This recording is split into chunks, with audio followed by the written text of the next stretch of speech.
आओई नाम का एक लड़का अपने स्कूल की मशहूर क्रश को पसंद करता है। आओई एक इंट्रोवर्ट स्वभाव का लड़का है जिसके सिर्फ एक दो ही दोस्त हैं। वो जिस लड़की को पसंद करता है बहुत ही खूबसूरत है और उसका नाम इजुमी है। इजुमी उसकी बचपन की दोस्त भी होती है। दोनों बचपन से साथ हैं और आओई इसे बचपन से ही पसंद करता था। लेकिन हाई स्कूल में आते आते इजुमी को एक दूसरा लड़का पसंद आने लगता है। वो लड़का बहुत आकर्षक होता है और पूरे स्कूल में मशहूर भी होता है। आओई को समझ ही नहीं आता कि कब इजुमी उस लड़के के इतना करीब आ गई। उसे ऐसा लगता है जैसे उसके दिल पर किसी ने हजारों बार वार किया हो। इजुमी को पता था कि आओई उसे पसंद करता है, फिर भी वो उस दूसरे लड़के के साथ ही रहने लगती है। आओई सोचता है कि उसने बचपन से लेकर अब तक हमेशा उसका ख्याल रखा, उसे हर परेशानी से बचाया, उसे कभी किसी चीज की कमी नहीं होने दी। फिर भी वो ये सब कैसे भूल गई। एक दिन स्कूल में अचानक आग लग जाती है। इजुमी स्कूल के अंदर ही फंस जाती है। आओई उसे बचाने के लिए बिना सोचे समझे आग में कूद जाता है। अंदर जाकर वो देखता है कि इजुमी धुएं की वजह से बेहोश हो चुकी है।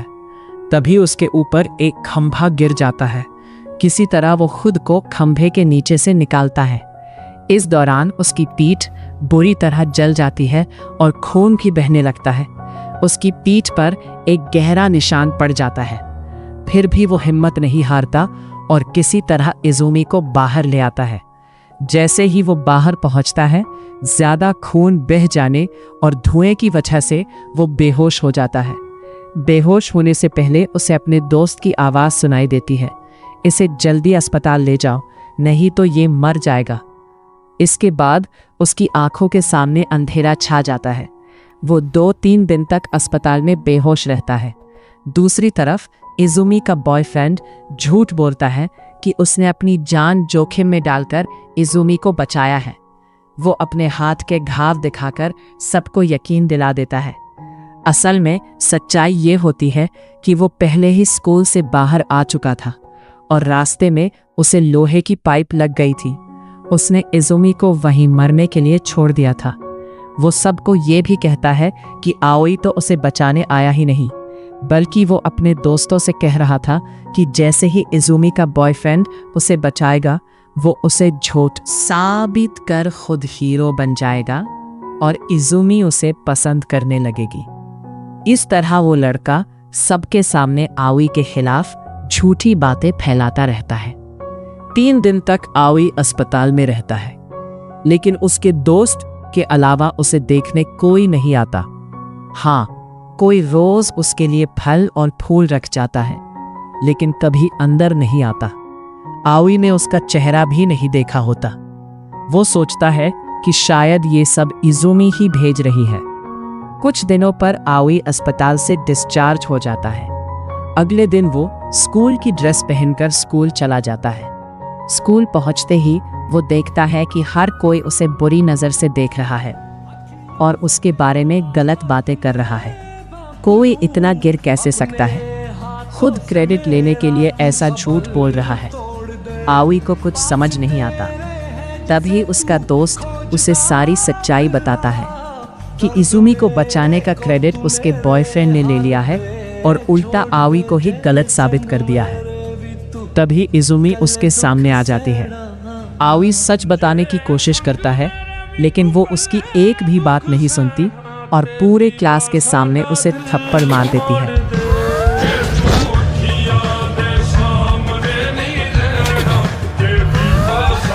वो कहती है, मुझे तुमसे ये उम्मीद नहीं थी कि तुम इतने गिर सकते हो। आओई सदमे में चला जाता है। बिना उसकी बात सुने उसने उसे सबके सामने थप्पड़ मार दिया। उस थप्पड़ की आवाज़ पूरी क्लास में गूंज जाती है। आओई का दोस्त सच्चाई बताने के लिए आगे बढ़ता है, लेकिन आओई उसे रोक देता है और चुप रहने को कहता है। उस दिन के बाद से आओई बिल्कुल चुप रहने लगता है। वो किसी से बात नहीं करता। पूरा स्कूल उसे गलत समझने लगता है, लेकिन उसके पास अब भी उसका एक सच्चा दोस्त होता है। वो अपनी पढ़ाई पर ध्यान देने लगता है और धीरे धीरे अपने ग्रेड सुधारता है। एक रात आओई किराने का सामान लेने घर से बाहर निकलता है। रास्ते में वो इजुमी को उसी लड़के के साथ हाथ में हाथ डाले हुए देखता है, वही लड़का जिस पर भरोसा करके इजुमी ने उसे थप्पड़ मारा था। आओई उन्हें नजरअंदाज कर देता है और सोचता है वो इतना हैंडसम है, वो मुझे क्यों पसंद करेगी, और अब मुझे भी उसके लिए कोई फीलिंग नहीं है। वो किराना लेकर घर लौट आता है। घर पहुंचकर वो अपने दोस्त को कॉल करता है और कहता है, जो इंसान अस्पताल में मेरे लिए रोज फल और फूल रखता था उसका पता लगाओ, इजुमी तो नहीं हो सकती। फिर वो सो जाता है। अगले दिन जब वो अपने दोस्त के साथ स्कूल से घर लौट रहा होता है, उसे महसूस होता है कि कोई उसका पीछा कर रहा है, लेकिन वो अपने दोस्त को कुछ नहीं बताता। थोड़ी देर बाद उसका दोस्त अपने घर चला जाता है। अब आओई अकेला होता है। तभी उसे फिर से एहसास होता है कि कोई उसका पीछा कर रहा है। उसके सेंस बहुत तेज होते हैं, इसलिए उसे यकीन हो जाता है कि कोई उसी के पीछे है। इसलिए वो अचानक एक गली में मुड़ जाता है। मैं शॉर्टकट लेकर उसके पीछे पहुंच जाता हूं। मैं देखता हूं कि वो एक लड़की है और वो बहुत ही प्यारी है। मैं सोचता हूं, क्या इस दुनिया में इतनी प्यारी लड़कियां भी होती हैं? मैं भी कितना पागल था, उस इजुमी के पीछे पड़ा था। इतना सोच ही रहा होता हूं कि वो लड़की मुझे अपने पीछे देखकर चौंक जाती है। फिर सीन पार्क में शिफ्ट होता है। मैं उससे पूछता हूं, आप मेरा पीछा तो कर रही हैं, और लगता है आप मेरे ही स्कूल से हैं। वो लड़की बहुत शर्माते हुए और हकलाते हुए कहती है, मुझे आप बहुत पसंद है, क्या आप मेरे बॉयफ्रेंड बनोगे? I like you.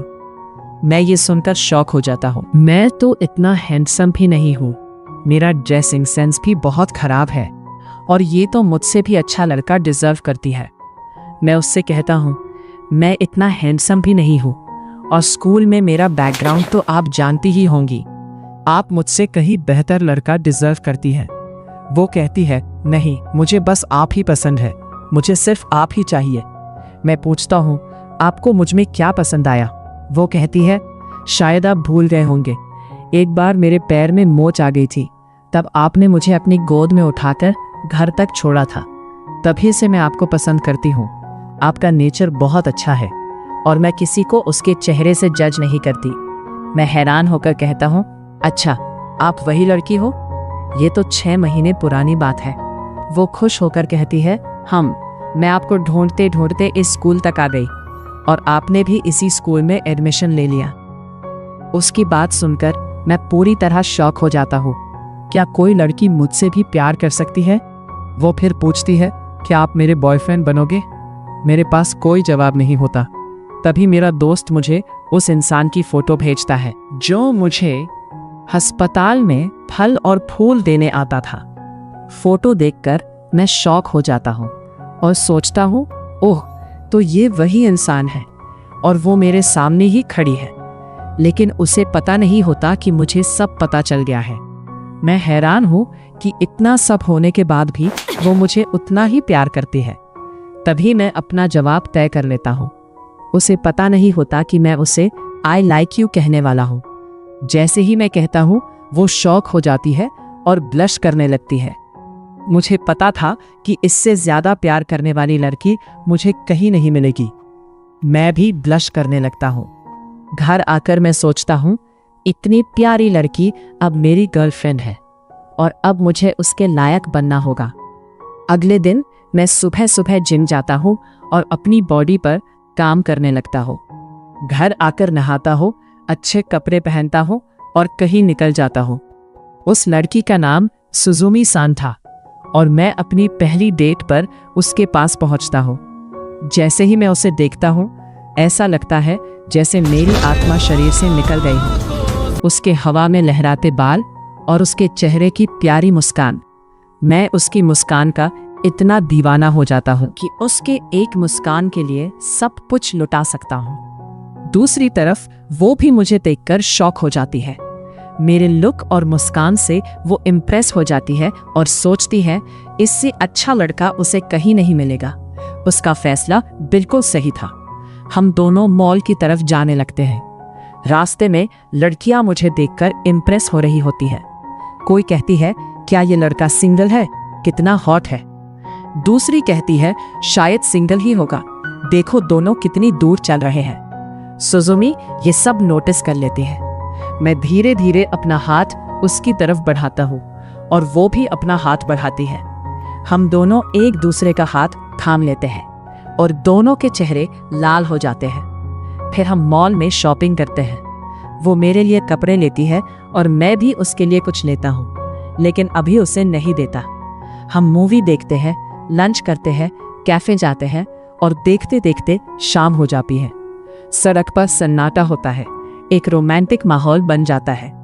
हम घर की तरफ जा रहे होते हैं कि तभी पीछे से एक ट्रक तेज स्पीड में आता है।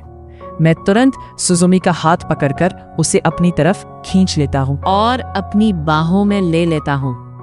एक हाथ से उसका हाथ पकड़े रहता हूँ और दूसरे हाथ से उसकी पतली कमर को थाम लेता हूँ। उसका चेहरा लाल हो जाता है। हम दोनों एक दूसरे की आंखों में गहराई से देखते रहते हैं। फिर अचानक हमें एहसास होता है कि हम क्या कर रहे हैं और दोनों शर्माते हुए अलग हो जाते हैं। सॉरी। मैं उससे माफ़ी मांगता हूँ, लेकिन वो कहती है, आपकी कोई गलती नहीं है, गलती मेरी थी, आपने तो मेरी मदद की। तभी मुझे कुछ याद आता है। मैं अपनी जेब से एक छोटा सा बॉक्स निकालता हूँ। उसमें से ईयर रिंग्स निकालकर उसके कानों में पहनाने लगता हूँ। वो शौक और ब्लश दोनों कर रही होती है और मेरी तरफ देख रही होती है। वो मुझे देख रही होती है और मैं उसे ईयर रिंग्स पहना रहा होता हूँ। तभी सीन पास्ट में चला जाता है, जहाँ मैं ज्वेलरी शॉप से ये ईयर रिंग्स खरीदता हूँ। फिर सीन वापस प्रेजेंट में आता है। ईयर रिंग्स पहनने के बाद वो बहुत ही ज्यादा क्यूट लग रही थी। ऐसा लग रहा था कि मेरा दिल अभी मेरे शरीर से बाहर आ जाएगा। सुजुमी मुझसे गुस्से वाले अंदाज में कहती है, इतनी महंगी चीज लेने की क्या जरूरत थी? लेकिन मुझे वो गुस्से में भी बहुत प्यारी लग रही थी। मैं शर्माते हुए अपना चेहरा नीचे कर लेता हूँ और हकलाते हुए कुछ बोलने की कोशिश करता हूँ। अचानक वो मुझे किस कर लेती है। मैं पूरी तरह शॉक हो जाता हूँ, जैसे किसी अलग ही दुनिया में पहुंच गया हूँ। वो लड़की शर्माकर अपने घर की तरफ भाग जाती है। मैं उसके पीछे पीछे जाता हूँ, लेकिन जब वो अपने घर पहुंच जाती है तो मैं भी ब्लश करता हुआ अपनी यादों में खोकर अपने घर लौट आता हूँ। उस रात मुझे बिल्कुल नींद नहीं आती। जैसे ही आंखें बंद करता हूँ, वही किस वाला पल याद आने लगता है। दूसरी तरफ सुजुमी को भी नींद नहीं आ रही होती। वो सोचती है, मैंने उसे किस क्यों किया और उसे वहां अकेला छोड़कर क्यों भाग गई। फिर वो अपने ही ख्यालों में खो जाती है, उसके सॉफ्ट से होंठ, और अचानक खुद को रोकती है। नहीं, मैं क्या सोच रही हूं। उधर मैं भी यही सब सोच रहा होता हूं और हम दोनों शर्म से अपना चेहरा कंबल में छुपा लेते हैं। सीन बदलता है। मैं पूरी रात नहीं सो पाता और क्लास में ही सो जाता हूं। तभी टीचर मुझे गुस्से में उठाते हैं और सजा देते हैं, लाइब्रेरी की सारी किताबें अरेंज करो। मैं लाइब्रेरी की तरफ जाता हूं। रास्ते में जब मैं मुड़ता हूं तो देखता हूं कि इजुमी अपने बॉयफ्रेंड के साथ खड़ी है और दोनों एक दूसरे को किस कर रहे होते हैं। इजुमी मुझे देख लेती है और कुछ बोलने वाली होती है, लेकिन मैं चुपचाप उनके पास से निकलकर लाइब्रेरी चला जाता हूं। मुझे उसके लिए अब बिल्कुल भी कुछ महसूस नहीं होता।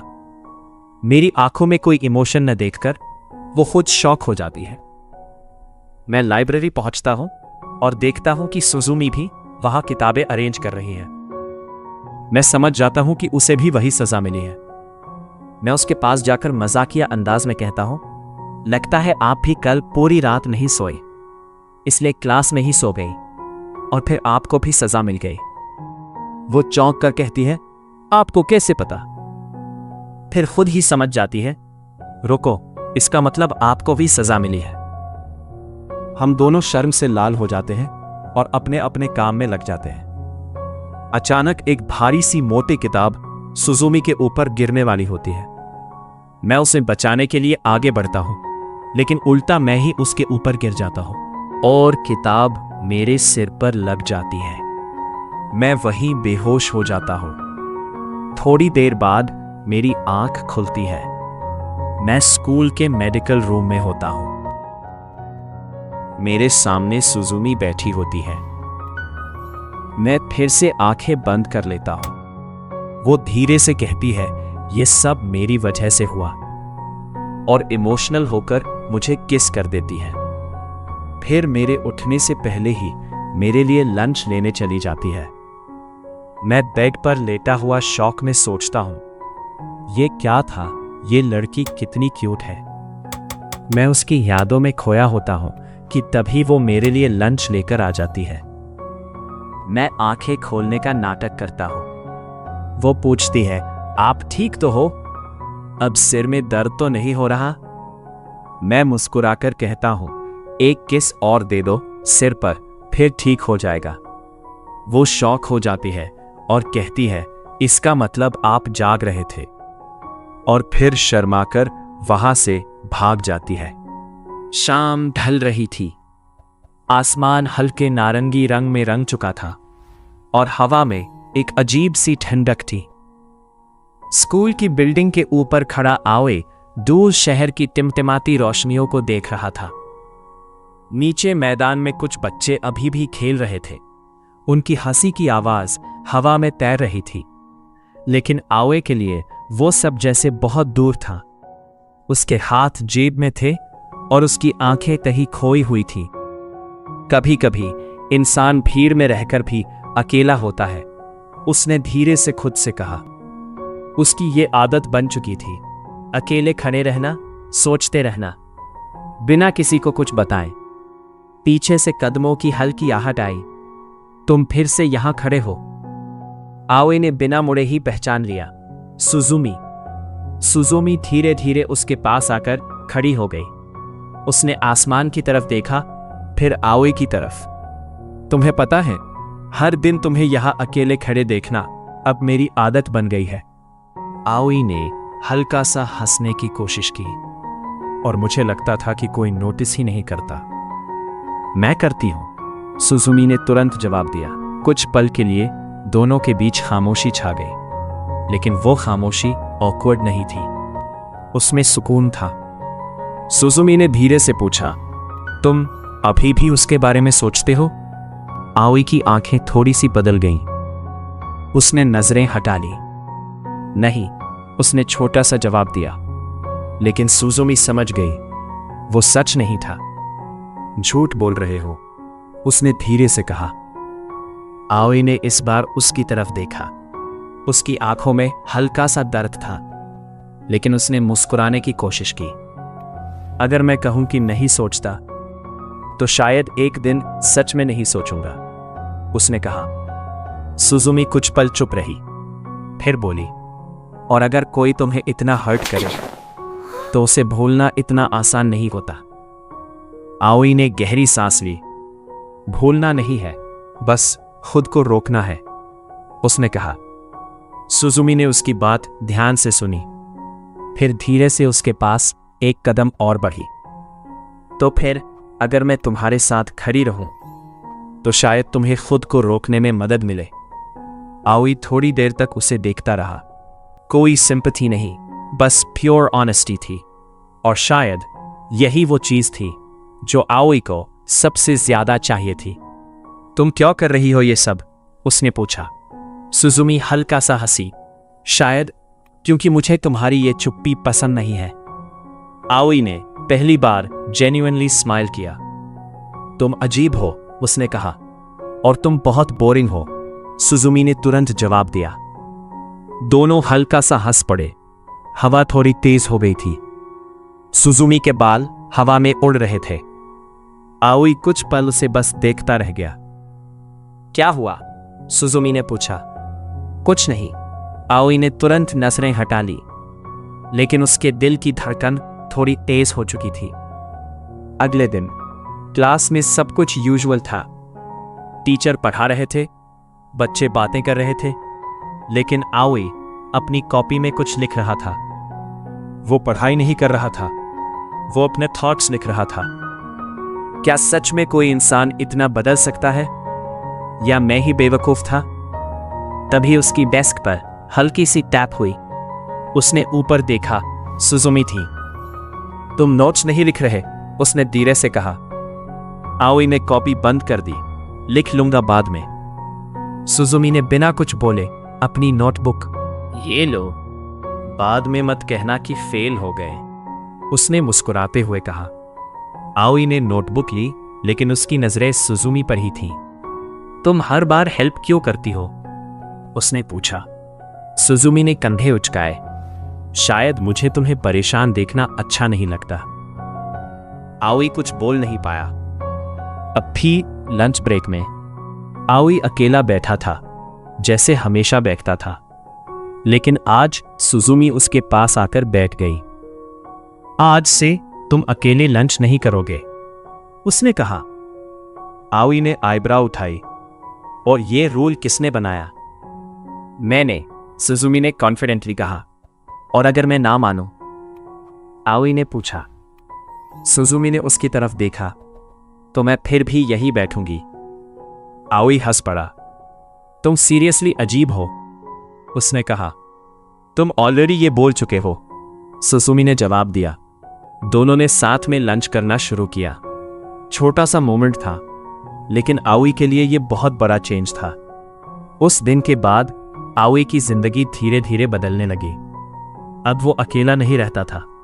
अब कोई था जो उसे बुलाता था, जो उसकी बातों को सुनता था और जो उसकी खामोशी को भी समझता था। और शायद यही से उसकी जिंदगी का नया चैप्टर शुरू हो रहा था। दिन धीरे धीरे बदल रहे थे, लेकिन आओई के लिए यह बदलाव सिर्फ दिनों का नहीं था, ये उसकी पूरी दुनिया का था। अब वो स्कूल के बाद अकेला छत पर खड़ा नहीं रहता था, अब कोई उसके साथ होती थी। एक दिन आसमान अचानक से काला हो गया, हवा तेज चलने लगी। क्लास खत्म होते ही बच्चों में हलचल मच गई। बारिश आने वाली है, जल्दी निकलो, सब भागने लगे। लेकिन आओई और सुजुमी आराम से अपनी चीजें समेट रहे थे। तुम जल्दी नहीं जाओगे? सुजुमी ने पूछा। आओई ने खिड़की से बाहर देखा। पहली बूंद जमीन पर गिर चुकी थी। बारिश में भीगना बुरा नहीं होता, उसने कहा। सुजुमी मुस्कुराई। तो फिर आज भीगते हैं? आओई ने उसे देखा और बिना कुछ बोले सिर हिला दिया। कुछ ही मिनटों में तेज बारिश शुरू हो चुकी थी। दोनों स्कूल के गेट से बाहर निकले, बिना छतरी, बिना किसी जल्दी के। बारिश की बूंदें उनके चेहरे पर गिर रही थीं। कपड़े भीग चुके थे, लेकिन दोनों के चेहरे पर एक अजीब सी शांति थी। सुजुमी ने हाथ फैलाकर आसमान की तरफ देखा। मुझे बारिश बहुत पसंद है। आओई ने पूछा, क्यों? क्योंकि इसमें लोग अपने आंसू छुपा सकते हैं, उसने हल्की आवाज में कहा। आओई कुछ पल के लिए चुप हो गया, फिर उसने धीरे से कहा, तो फिर आज तुम रो रही हो? सुजुमी ने उसकी तरफ देखा और हल्का सा मुस्कुरा दी। नहीं, आज मैं खुश हूं। चलते चलते अचानक सुजुमी फिसल गई। अरे! आओई ने तुरंत उसका हाथ पकड़ लिया। दोनों कुछ सेकंड के लिए बिल्कुल पास खड़े थे। बारिश की बूंदें उनके बीच गिर रही थीं, लेकिन उस पल में जैसे सब कुछ रुक गया था। सुजुमी की धड़कन तेज हो गई, आओई की सांसें थोड़ी भारी हो गईं। धन्यवाद, सुजुमी ने धीरे से कहा। आओई ने उसका हाथ छोड़ दिया, लेकिन उसकी नजरें अभी भी उसी पर थीं। तुम ध्यान से चला करो, उसने कहा। और अगर मैं गिर जाऊं? सुजुमी ने हल्की शरारत से पूछा। आओई ने बिना सोचे जवाब दिया, तो मैं पकड़ लूंगा। दोनों कुछ पल के लिए चुप हो गए। शायद ये सिर्फ एक जवाब नहीं था। शाम तक बारिश रुक चुकी थी। दोनों एक छोटे से पार्क में बैठ गए। हवा ठंडी थी और आसमान में हल्का सा इंद्रधनुष दिख रहा था। तुम पहले ऐसे नहीं थे, सुजुमी ने कहा। आओई ने पूछा, कैसा? इतना ओपन नहीं थे, उसने जवाब दिया। आओई ने धीरे से कहा, शायद सही इंसान मिल जाए तो इंसान बदल जाता है। सुजुमी ने उसकी तरफ देखा। तो मैं सही इंसान हूं? उसने धीरे से पूछा। आओई ने कुछ सेकंड तक कुछ नहीं कहा। फिर हां, उसने धीरे से जवाब दिया। सुजुमी की आंखें थोड़ी बड़ी हो गईं, लेकिन उसने नजरें हटा लीं। उसके गाल हल्के लाल हो चुके थे। कुछ दिन बाद स्कूल में फेस्टिवल का माहौल था। हर तरफ lights, decorations, music. Suzumi traditional dress में थी। आओई ने उसे देखा और लिटरली कुछ सेकंड तक बोल ही नहीं पाया। क्या हुआ? सुजुमी ने पूछा। आओई ने नजरें हटाईं। कुछ नहीं। झूठ। सुजुमी मुस्कुराई। तुम आज अलग लग रही हो, आओई ने फाइनली कहा। अच्छी या खराब? उसने टीजिंग टोन में पूछा। आओई ने सीधे उसकी आंखों में देखा। बहुत अच्छी। सुजुमी कुछ सेकंड के लिए चुप रह गई, फिर धीरे से बोली, तुम भी आज थोड़े कम बोरिंग लग रहे हो। दोनों हंस पड़े। रात में फेस्टिवल के फायरवर्क शुरू हुए। आसमान रंग बिरंगा हो गया। सुजुमी ने एक्साइटमेंट में आओई का हाथ पकड़ लिया। देखो। आओई ने फायरवर्क्स नहीं देखे, वो सिर्फ सुजुमी को देख रहा था। उसकी आंखों में वो चमक थी जो उसने पहले कभी नहीं देखी थी, और उसी पल आओ को एहसास हुआ, शायद मैं उसे पसंद करने लगा हूं। लेकिन उसी भीड़ में दूर खड़ी एक लड़की ये सब देख रही थी, इजुमी। उसकी आंखों में शॉक था और कहीं ना कहीं रिग्रेट भी। मैंने क्या खो दिया? उसने धीरे से कहा। फेस्टिवल के बाद सब कुछ नॉर्मल लग रहा था, लेकिन कुछ सच्चाइयां ऐसी होती हैं जो जितनी देर छुपती हैं उतनी ही जोर से बाहर आती हैं। अगले दिन इजुमी स्कूल आई, लेकिन आज उसकी चाल में वो कॉन्फिडेंस नहीं था। उसका माइंड भरा हुआ था। कल रात उसने अपने बॉयफ्रेंड के फोन में कुछ देखा था, कुछ ऐसा जिसने उसकी पूरी दुनिया हिला दी। Lunch break. वो एक कोने में खड़ी थी, हाथ में फोन, बार बार वही मैसेजेस पढ़ रही थी। आओई तो बस काम करता है, क्रेडिट मैं ले लूंगा। इजुमी को तो कंट्रोल करना आसान है, बस थोड़ा अटेंशन दो। उसकी प्रॉपर्टी फ्यूचर सिक्योर्ड है। इजुमी के हाथ कांप रहे थे। ये सच नहीं हो सकता, उसने खुद से कहा। तभी पीछे से आवाज आई, अब भी बिलीव नहीं करोगी? इजुमी ने मुड़कर देखा। उसका बॉयफ्रेंड खड़ा था, चेहरे पर वही फेक स्माइल। तुम, ये सब क्या है? इजुमी ने कांपती आवाज में पूछा। वो हंस पड़ा। फाइनली देख लिया तुमने? तो ये सब सच है? तुमने आओई का क्रेडिट लिया? हाँ, वही आओई था जिसने आग में कूदकर तुम्हारी जान बचाई थी और खुद बेहोश हो गया था, क्योंकि उसकी पीठ पर बहुत बड़ा घाव हो गया था और उसमें से बहुत खून भी निकल रहा था, और वो 3 से 4 दिन तक अस्पताल में रहा था। लेकिन उसका क्रेडिट उसने नहीं, मैंने ले लिया था, और तुमने बिना सच्चाई सुने उसे थप्पड़ भी मार दिया था।